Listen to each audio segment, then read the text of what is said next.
निजी अस्पतालों द्वारा लगातार उपचार के नाम पर किए जा रहे मरीज व उनके स्वजनों के उत्पीड़न के विरोध में सरधना से सपा विधायक अतुल प्रधान ने पूर्व घोषित कार्यक्रम के तहत सोमवार की दोपहर से कलेक्ट्रेट परिसर में आमरण अनशन शुरू कर दिया।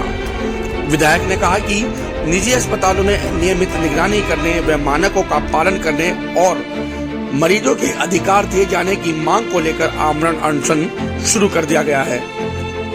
विधायक ने कहा कि मांग पूरी होने तक आमरण अनशन जारी रहेगा। अतुल प्रधान का कहना है कि गढ़ रोड स्थित न्यूटिमा अस्पताल में हर स्तर पर मानक का उल्लंघन कर मरीजों से उपचार के नाम पर लूट की जा रही है।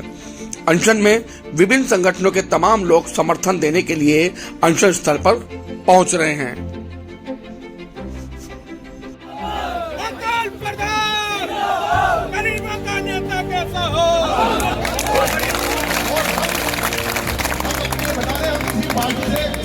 नहीं है, लेकिन नसीबों अवैध रूप से बहुत सारे चल रहे हैं, हॉस्पिटल्स हैं, साथ ही जो एम्बुलेंस होती है ये भी अवैध रूप से चल रही है।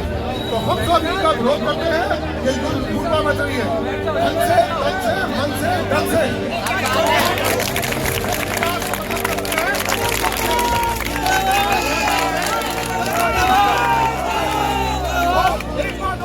कई बार विचार आया जाए ना जाए, सभा का कार्यक्रम है, पार्टी संबंधित है, बीजेपी से है, किसी से है, लेकिन बाद में एक विचार आया कि एक आदमी जो जनयुक्ति लड़ाई लड़ता है, भले ही किसी भी पार्टी से है, कोई भी व्यक्ति हो, वो ये तो जनप्रतिनिधि है, विधायक है, अरे लड़ाई लड़ रहा है आप लोगों की, खुल के समर्थन कीजिए भाई।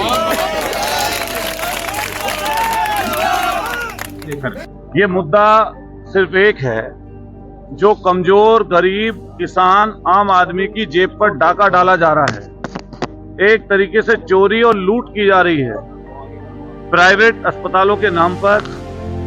जहां सरकारी अस्पतालों में इलाज बेहतर नहीं मिल पा रहा, वहां पर इलाज सुनिश्चित नहीं हो पा रहा, उसके कारण से लोग प्राइवेट अस्पतालों में जाते हैं। हालांकि पूरी तरीके से सरकार विफल रही है। अभी डेंगू के इलाज में टाइफाइड, चिकनगुनिया चला, ऐसा कोई गांव नहीं है जो पूरे के पूरे गांव में बुखार ना आए हो। हमारे कपसाड़ के भी साथी कई यहाँ पर हैं, बैठे हैं, और आसपास के एक गांव में तो 60 लोगों की जानें चली गई। प्रशासन पूरी तरह विफल रहा। पूरे प्रदेश में कोरोना से भी ज्यादा मौतें हुई और सरकारी आंकड़े में लगभग 30,000 लोगों को डेंगू माना। असल में तो हुआ लाखों लोगों को, जाने गई हजारों में, लेकिन उसके बावजूद भी प्रशासन नहीं चेता। और प्रशासन का जो काम करने का तरीका था वो सीधा ये था कि प्राइवेट अस्पतालों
आप सब लोग भी इस मेरठ के रहने वाले हैं और यहीं पर अच्छी चीजें हों, बेहतर चीजें हों, उसके लिए हम और आप सब लोग प्रयास कर रहे हैं। और ये लड़ाई कैसे आगे बढ़े उसमें आपके सहयोग की जरूरत हम लोगों को पड़ेगी।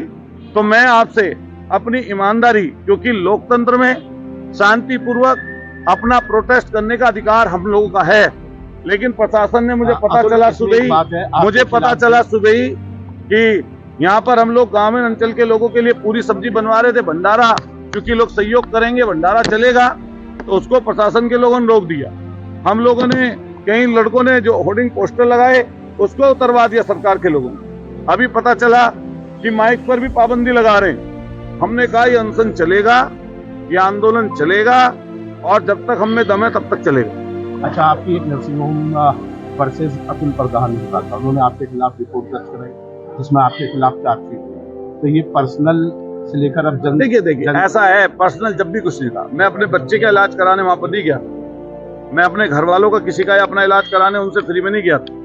उन्होंने 6 लाख रुपए लगभग का बिल मेरे क्षेत्र के किसान परिवार का, जिसमें 2 मौतें हो चुकी थी पहले, उसका बैठा रखा था। मैं डीएम को, सीएमओ साहब को और क्या नाम आपके पुलिस को बताकर मौके पर गया हूँ और मैंने उनसे कहा कि ये आपने गलत बिल कर रखा है, आपने लूट का धंधा खोल रखा है। उसके बाद में हुआ ये कि उन्होंने हमारे ऊपर एफआईआर दर्ज करा दी, एफआईआर में एफआईआर लग गई, फिर चार्जशीट लग गई और उसके बाद वो कोर्ट में मुकदमा है, हम उसको लड़ेंगे। तो हमारी उससे थोड़ी ना लड़ाई है, वो लड़ाई प्रशासन की उनकी चल रही है। भाई अभी मेडा ने, मेरठ विकास प्राधिकरण ने उन्हें नोटिस दिया, तो उसका नोटिस का जवाब दें। मैं जैसे कोर्ट में जवाब दूंगा, मेरे ऊपर प्रशासन ने मुकदमा दर्ज किया, मैं कोर्ट में लड़ूंगा। अगर उन्होंने गलती अपने अस्पताल में कर रखी है तो वो भुगतेंगे। अमर अनशन कब तक चलेगा आपका और किस बात पर ये समाप्त हो सकता है? अच्छा ये बताओ, हमारी जो मांगे हैं उन मांगों पर सरकार विचार करे, प्रशासन विचार करे और फिर अपने लोगों से बात करें हम लोग। लेकिन वो बातें आगे चलें, लेकिन इनकी मर्जी के तो बहुत सालों से चलता आ रहा ना ये लूट का धंधा। एक सवाल है मेरा, विधानसभा में अखिलेश जी ने ये मामला उठाया, आपने उठाया, लेकिन जिस तरीके से भाजपा ने उसका काउंटर करा, पूरी तरीके से आप लोगों के आरोपों को नकार दिया। नहीं, स्वास्थ्य अच्छा भाजपा का काम क्या है? स्वास्थ्य मंत्री ने तो नहीं, स्वास्थ्य मंत्री ने तो उसकी कमेटी बैठाई थी, जांच कमेटी। मैंने थोड़ा ना जांच के लिए बोला था, मेरे खुद के ट्वीट पर स्वास्थ्य मंत्री जी ने 3 सदस्य कमेटी बनाई थी और 3 सदस्य कमेटी में ये निर्णय, अभी उसका निर्णय आया था कमेटी का कि यहाँ पर बाउंसर खड़े हैं, लोगों के साथ अवैध व्यवहार करते हैं, ये कोर्ट से दवाई दे रहे हैं। तो उस कमेटी पर अब तक उन्होंने क्या किया, इसका जवाब दें। और फिर जहां तक पक्ष विपक्ष की बात है, वो सरकार में है, उनसे जवाब मांगेंगे। हम विपक्ष में हैं, वो सरकार में है, तो उसका हमको पूरा कर दें। और ऐसी तमाम लोग अभी आपको मिलेंगे। अभी ये साथी खड़े हैं, ये बोलेंगे अभी न्यूट्रीमा के सताए हुए और लोगों के सताए हुए सारे अस्पतालों के मिलेंगे। और हम आपके माध्यम से कहना चाहते हैं, जितने भी ऐसे सताए हुए, परेशान, दिक्कत वाले लोग हैं, सब आए और इस यज्ञ से, जो आंदोलन चल रहा है, यज्ञ शुरू भी होता है, तो अपनी आहुति दें और अपने बारे में जानकारी, तो ये आंदोलन चले।